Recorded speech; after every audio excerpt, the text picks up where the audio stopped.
Dito po natin napapatunayan na wala talagang kasundo ang China dito po sa Indo-Pacific o particularly sa buong Asia dahil sa ginagawa nila dyan sa West Philippine Sea, sa pananakop nila ng teritoryo ng may teritoryo.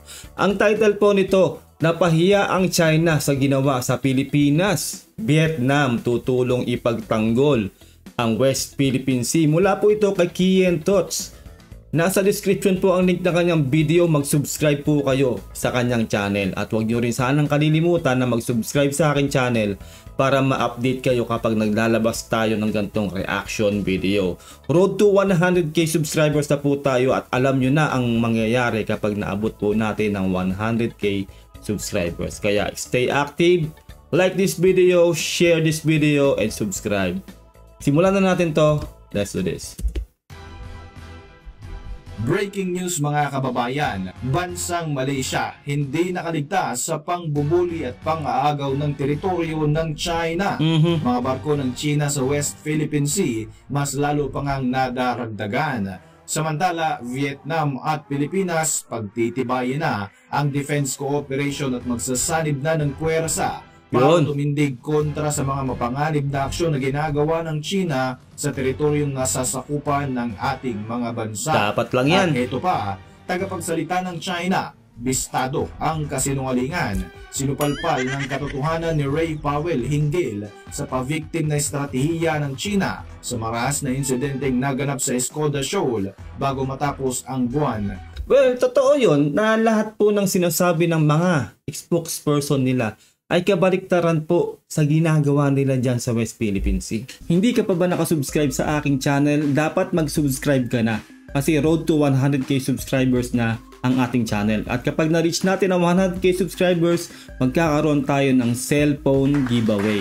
Kaya stay active, like our video, syempre share this video and always subscribe. Mag-iingat po kayo lahat. Maraming salamat. Back to the video.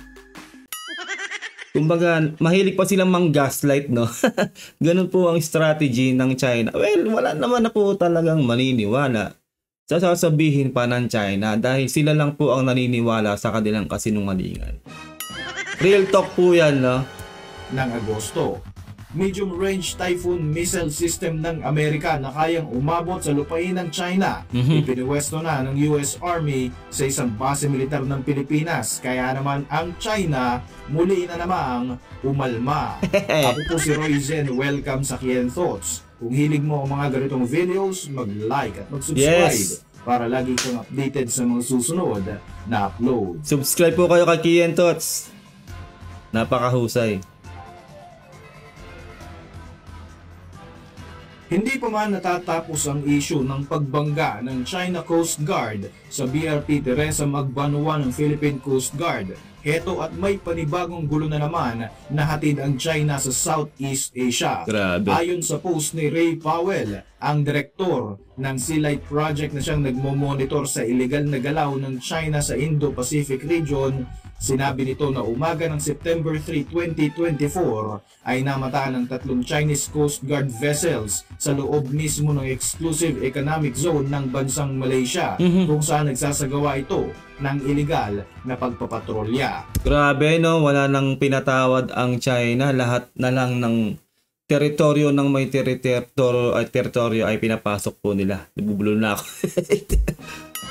Teritoryo ng may teritoryo ay pinapasok nila na yun nga, sinabi nga dito ni Powell na illegal. Syempre nga naman, illegal talaga yan dahil yan po ay teritoryo po ng Malaysia.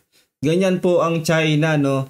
Kaya masasabi talaga natin na walang kasundo ang China sa Asia. Kung nalalaman nyo lang, no, 18 ang bansa na talagang hindi kasundo ng China at dumarami pa po. Ganyan po, no? Imbis na magparami sila ng kaibigan o kaibiganin nila ang mga karatig bansa po nila, ay ginagawa po talaga nilang kaaway. Kaya pagdating po ng finals po talaga ay makukulog po ang China. Dito ay tila ba ipinapatikim naman ng China sa Malaysia kung gaano ito kabuli gaya ng ginagawa nito sa ating minamahal na bansang Pilipinas. Tama. Sa isang dokumento na ipinadala di umano ng China sa Malaysia, inaalmahan ng PRC ang ginagawang oil and gas exploration ng Malaysian government sa sarili nitong EEZ at sinasabing labag daw sa batas sa ilalim ng UNCLOS ang ginagawa ng Federation of Malaysia dahil pag-aari daw ng China ang mga teritoryong nabanggit. Grabe, no? Ang China, sakim. Lahat na lang dyan sa West Philippine Sea. Buong yung karagatan na yan, buong karagatan na yan, gusto talaga nila angkinin. Kahit na isipin nyo, no? Pagkalayo-layo ng bansa nila dyan sa mga teritoryo ng Pilipinas at ng Malaysia at lahat po ng karatig bansa nila. Grabe ang China. Dapat lang po na mag-explore o mag-exploration ang Malaysia sa kanilang sariling EEZ, kung yung oil exploration na yan. Gusto kasing makuha ng China eh. Lahat po, ganyan po kaganid ang China. Pati nga po yung sa atin eh. Alam po natin yan na meron din tayong langis, methane gas at syempre yung natural na yaman natin dyan, yung mga isda. Nung gusto ring makuha yan ng China, ganun po ang ginagawa nila. Kaya gusto nilang makuha po lahat, no? Lahat po yan, buong West Philippine Sea. Ganyan sila kaganid. Kaya nga dapat nga po, tayo rin mismong Pilipinas ay mag-explore na po tayo. Kung maaari po tayo, kunin na po natin talaga yan. Yung mga langis, methane gas, lahat po na makukuha nating likas na yaman dyan sa ating teritoryo. Para makita ng China na talagang maigting ang ating pagdepensa sa ating teritoryo. Kasi atin po yan, dapat po ang Pilipinas ang nakikinabang. Tulad po ng ginagawa na po ngayon ng Malaysia, no. Actually, sila ang gumagawa, no. Ang China ang gumagawa ng illegal na pagpasok sa teritoryo ng may teritoryo. Ang lakas ang loob nilang sabihin na illegal yung ginagawa ng Malaysia. At daw yun sa UNCLOS, saklaw daw yun ng UNCLOS, no? Grabe tong China. Eh samantalang mulat sa pool sila ang lumalabag sa UNCLOS, ang kapal ng mukha nila. Ang 2 pahina ng liham na ipinadala sa Malaysian Embassy sa China ng kanilang Foreign Ministry, dito nga ay lantarang inaangkin ng Beijing ang mga lugar ng Nankang Ansha at Baikang Ansha dahil bahagi raw ito ng Nansha Kundao o mas kilala nga natin bilang Spratly Island. Teritoryo na pinaggagawan ng 6 na mga bansa kabilang ang Pilipinas, Taiwan, Brunei at Vietnam dahil nga sa overlapping claim sa exclusive economic zones. Ang mga lugar na inaangkin ng China na pasok sa EEZ ng Malaysia ay kasalukuyang lokasyon para sa oil and gas exploration kung saan ito ay pasok sa 100 nautical miles mula sa Sarawak, samantalang 1,200 nautical miles naman ang layo sa Hainan Island ng bansang China. Sipin niyo 100 nautical miles ang lapit sa Malaysia. Ibig sabihin, sa kanila talaga yan. Tayo nga 'di ba 200 nautical miles lang ang ating inaangkin. Samantalang ang China inaangkin ng buong South China Sea o West Philippine Sea. Napakakapal lang mukha. Isipin mo, no? Kung nakikita niyo tong cursor ng aking mouse do, ito buong yan ay inaangkin ng China. Samantalang ito po ang kanilang mapa. Dapat po dito lang sila, no? Dito, diyan lang ang kanilang EEZ dapat. No, correct mo ipamron kung hanggang diyan lang po yung map ng China, no? Pero ayan po yung nasa illustration natin. At ito po yung sa atin. Ayan, lahat po ng paligid na yan, diyan po ang atin 200 nautical miles. At tama po no, na ang Malaysia, ayan po ang kanila dito. No, kaya karapat dapat lang po na talagang angkinin yan ng Malaysia. Ang layo ng China, ganyan po sila kaganid at sila pa po yung may kapal ng mukha na magsabi na illegal daw ang ginagawa ng Malaysia sa pagkakaroon ng oil exploration sa kanilang EEZ na 100 nautical miles. Ngayon ay talakayin natin kung gaano nga ba talaga katigas ang mukha nitong bansang China. Noong mga nakalipas na buwan ng Agosto, 5 beses na nagkaroon ng engkwentro sa pagitan ng China at Pilipinas sa bahagi ng West Philippine Sea. Sa pinakahuli nga na engkwentro ay makikita ang lantarang pagbangga ng CCG vessel sa bangko ng Pilipinas. Matapos nga ang tagpong ito, agad na dinagdagan ng China ang kanilang mga barko sa bahagi ng WPS. Ito ay sa kabila ng pagkondena at paghikayat ng iba't ibang mga bansa sa PRC na i-de-escalate o pahupain ang sitwasyon partikular na sa Skoda Shoal. Paano na lang kaya kung dumating yung pagkakataon na lahat ng mga bansang ginagawa ng hindi maganda ng China ay nagtulong-tulong o sabay-sabay na gumawa ng hakbang sa ginagawa na yan ng China. Nako, finish na talaga po, no? Kasi masasabi po talaga natin na wala po talagang kakampi ang China sa ginagawa po nila dyan sa West Philippine Sea. No? At talagang lalo po yung Vietnam, wag po nilang gaganunin basta-basta ang Vietnam. Ang Vietnam po ay hindi basta-bastang bansa. No? Kaya ito po tayo, Pilipinas, Malaysia, ngayon, pati Malaysia, ginagawa na rin nila ng ganyan. Wala silang karapatan na manghimasok ng EEZ na maiisi. Abangan pa po natin kung may gagawing matinding hakbang ang Malaysia laban dito sa Chinang mapanakop na to. No? Kasi hindi na po talaga maganda. Kumbaga hindi natin alam kung anong nasa pag-uutak ng kanilang leader na si Xi Jinping kung bakit ganyan ang kanyang ginagawa sa mga karatig bansa niya. Hindi na lang niya isipin na mas maganda na kaibiganin niya ang mga karatig bansa niya. Tulad ng ginagawa ng ating Pangulong Bongbong Marcos, no? Kinakaibigan lahat halos ng bansa. 'Di ba? Kahit nga po yung Malaysia, kaibigan po natin na yan. Kahit na meron din tayong sigalot diyan between po doon sa no? Sa ating teritoryo na na alam niyo na po yung history noon, no?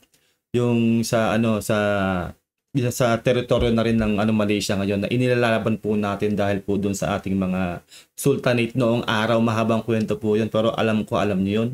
Pero po talaga ang Pangulong Bongbong Marcos natin ay kinakaibigan po ang lahat ng ating kapitbahay na bansa. At hindi lang po ang ating karatig bansa, no? Pati po sa US at sa European Union, no? Sa Europa, lahat po ay halos kaibigan na po ng ating bansa at nakasuporta po sa atin. Ganoon po ang ating Pangulong Bongbong Marcos. Samantalang itong si Xi ay talagang kinakaaway ang lahat ng bansa. Hindi niya na-realize o ewan ko kung anong nasa takbo ng utak niya na yung ginagawa niya yan ay nagpapaliit ng kanilang mundo. Na darating ang panahon sila po ay makukuyog dahil sa ginagawa nila dyan sa West Philippine Sea. Sa isang press conference, sinabi ni Mao Ning, tagapagsalita ng Chinese Foreign Ministry, na illegal daw ang pananatili ng BRP Teresa Magbanua sa Skoda na tinatawag nilang Shanbingjiao. Hindi raw katanggap-tanggap ang unprofessional na kilos ng Pilipinas at ang intentional na pagbangga ng ating barko sa CCG vessel. Tayo pa ang bumangga. Wow! Grabe talaga tong China. Well, ang mga maniniwala na lang po sa sinasabi ng China ay syempre yung mga pro-China ang nakikinabang sa kanila. Pero ang majority ng tao sa buong mundo na nakakasaksi ng ginagawa ng China sa atin dyan sa ating teritoryo ay never maniniwala sa kanila. Dahil kung natatandaan nyo, no, meron pong international media na kasama po ng ating barko noon.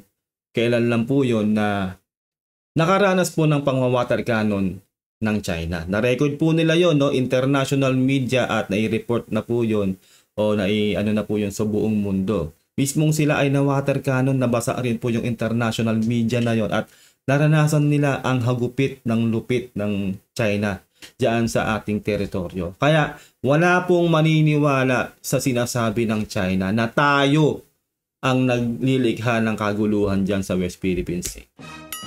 Pero nang tanungin kung paano daw binangga ng gilid at likod ng Magbanua ang harapan ng CCG vessel, na tameme ito at hindi nga nakasagot. Sumagot na lamang ito ng isa pang kasinungalingan na pinoprotektahan lamang daw ng China ang kanilang karapatan at maritime interest sa Skoda Shoal. Huling-huli yung isda sa sarili niyang bunganga no? Sinungaling, ganyan sila. Ang hilig mang gaslight, tapos kabaliktaran yung sinasabi nila sa ginagawa nila. Tapos yung mga mamamayan nila, binubulag nila, no? Inaano nila sa fake news, talagang puro sila yung inaaapi, no? Kaya din yung hindi natin masisisir yung mga ordinaryong mamamayan ng China eh. Kasi yun po ang binabalita sa kanila, na yung bansa nila yung inaapi, na which is hindi, kabaliktaran. Kaya mahirap din talaga yung komunistang bansa, no?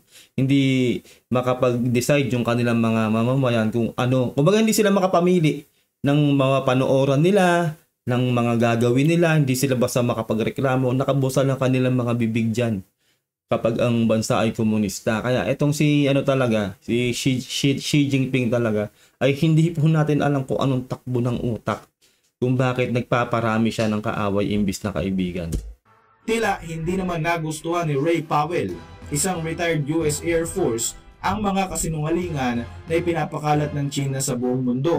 Aniya, sa kanyang post sa social media na X o dating Twitter, tanging mga taong makakapal lamang ang muka ang may kakayahang mag-post ng isang video na nagpapakita ng kanilang mga barko na intentional na binangga ang barko ng ibang bansa at pagkatapos ay palalabasin na sila pa ang naging biktima. Tama.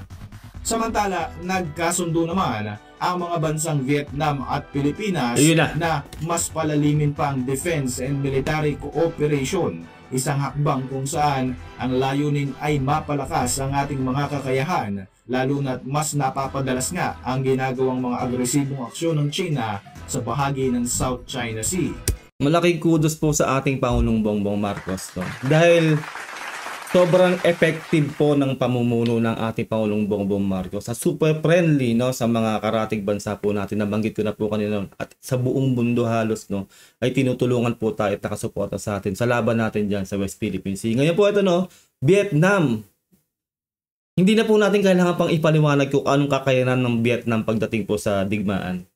Napakatindi po niya, nasa history na rin po ang Vietnam. Hindi po basta-bastang bansa yan.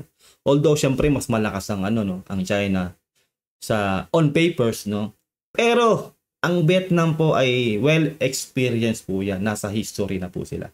Kaya malaking kudos din po sa Vietnam dahil po naniniwala po sila na tayo po ang inaapi ng mapanakop na China at nakikikolab kumbaga ang bansa nila sa ating bansa na talagang tutulan ng ginagawa ng China sa atin dyan sa West Philippine Sea.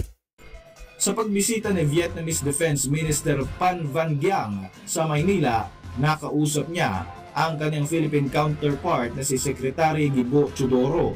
Dito nga ay layunin ng ating mga bansa na magkaroon ng kasunduan para sa defense cooperation deal. Ayos. Napirmahan na nga ang letter of intent at plano ng dalawang bansa na ito na mapirmahan ang kasunduan bago matapos ang taong 2024. Napagkasunduan din ng Vietnam at Pilipinas na resolbahin ang issue ng territorial disputes sa mapayapang paraan at alinsunod sa international law. Matatandaan na noong buwan ng Agosto taong kasalukuyan ay nagsagawa ng kauna-unahang joint maritime exercises ang Philippine Coast Guard at ang Vietnamese Coast Guard sa Bataan Province. Dito nga ay tampok ang 90-meter long ship ng Vietnam na CSB 8002 at sumama naman ito sa isang joint patrol mission sa BRP Gabriela Silang para magsagawa ng mga simulation drills. Actually ngayon lang nangyayari yan na sa bansang Pilipinas na lahat halos ng bansa ay nakasuporta sa atin at bumubuhos ang tulong.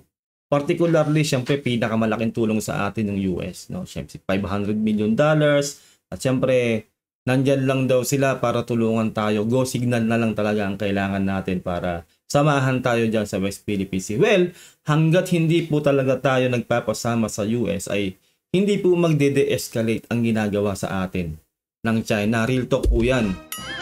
Kaya sana po mapagdesisyonan na po yan ng ating mga namumuno kung sino po ang pwedeng mag-decide talaga. Dahil malapit na po ang eleksyon sa US na hindi po talaga natin alam kung si Trump na ang mananalo na presidente ulit ng US, kung magiging ganyan pa rin kaigting ang kanyang suporta sa ating bansa.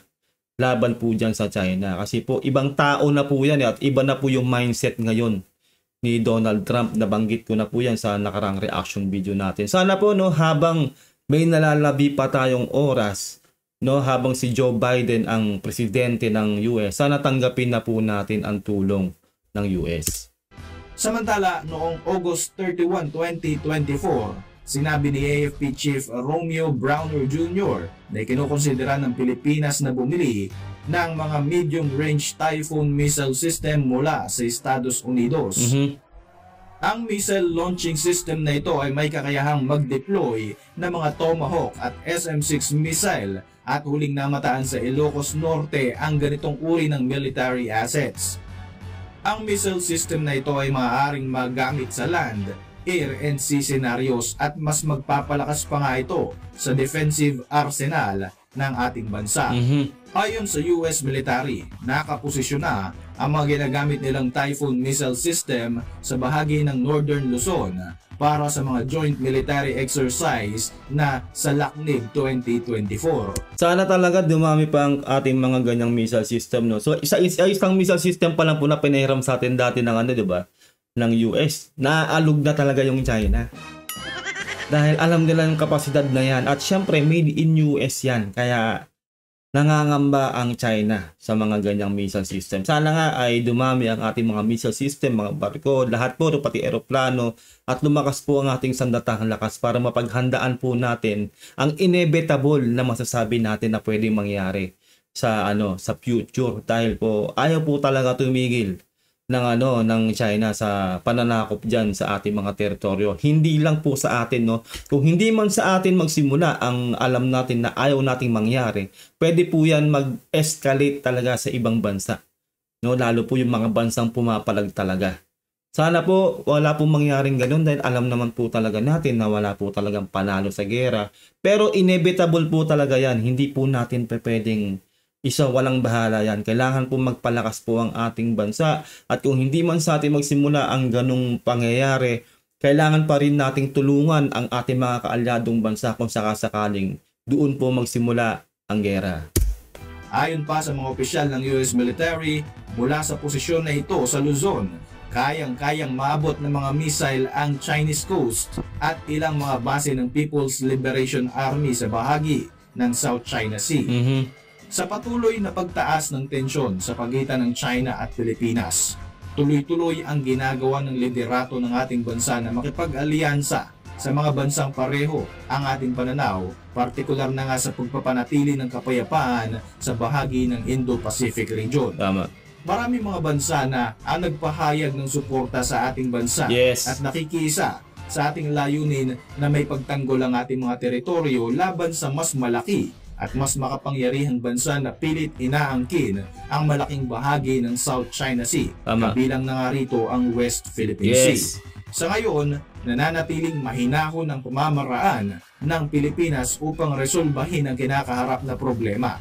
Pero hanggang kailan kaya natin nahahayaang apak-apakan tayo ng China sa sarili nating teritoryo? Yun nga yung malaking katanungan kung bakit hanggang ngayon ay hindi tayo dumedepensa. Real talk po yan, never po tayong dumepensa sa ating teritoryo. Tayo po ay iwas ng iwas o nakikipagpatintero po ang ating mga PCG dyan sa West Philippine Sea para iwasan ang mga Chinese warship o Chinese vessel nila. Real talk po yan. No, kailan kaya tayo masasabi nating dumepensa tayo o itaboy natin sila sa ating sariling EEZ? Dahil hanggat hindi po natin ginagawa yan, ay mawiwili po ang buling China na ganyan-ganyanin tayo sa sarili nating teritoryo. Real talk po yan. Ayaw nga po natin magpasama sa US, di ba? Sana man lang ay pumalag tayo. Yun po ang pinakamagandang gawin.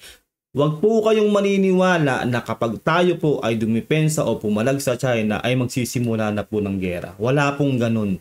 Dapat po matagal na pong may gera kung sa ibang bansa po ay talaga pong, lalo po sa Taiwan, sa South Korea, Japan, lahat po yan ay pumapalag at tinataboy po ang China. Pero wala naman pong nangyaring gera. Kaya never pong mangyayari yan. Huwag po sana silang matakot, yung mga nag-iisip po ng ganun na, kasi pag pumalag tayo, baka magkagera, hindi po mangyayari yon. Malaking kalokohan po yun. Kaya kung hindi po tayo magpapasama sa US dyan sa ating teritoryo, sana man lang po tayo po ay dumepensa. Kasi po, mauubos po ang ating barko. Mabubutas ng mabubutas ang ating mga barko. Nang ganun-ganun lang. Imbis na yung mga barko na in-order natin sa mga bansang kaalyado natin ay pangdagdag o pangparami ng barko natin dyan sa ating teritoryo, ay magiging replacement lang ng mga mabubutas pa natin mga barko sa susunod pang panahon sa pangbubuli sa atin ng China sa ating teritoryo. Kaya sana po, no, mag-isip na po ang ating gobyerno na tayo po ay dumepensa na dyan po sa ating EEZ. Hanggang kailan kaya tayo papayag na dudura-duraan tayo sa sarili nating bahay? Hindi ba sapat na ang ating mga nasaksihan para kahit paano ay pumalag naman kahit kaunti ang ating magigiting na mga sundalo sa ginagawa ng China?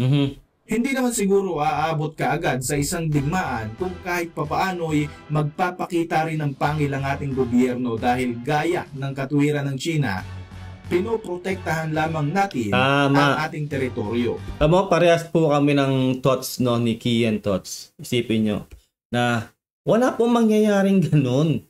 Dahil lahat po talaga ng mga bansang hinaras ng China dyan sa West Philippine Sea ay pumapalag, tanging tayo lang ang hindi. Wala naman nangyaring gera.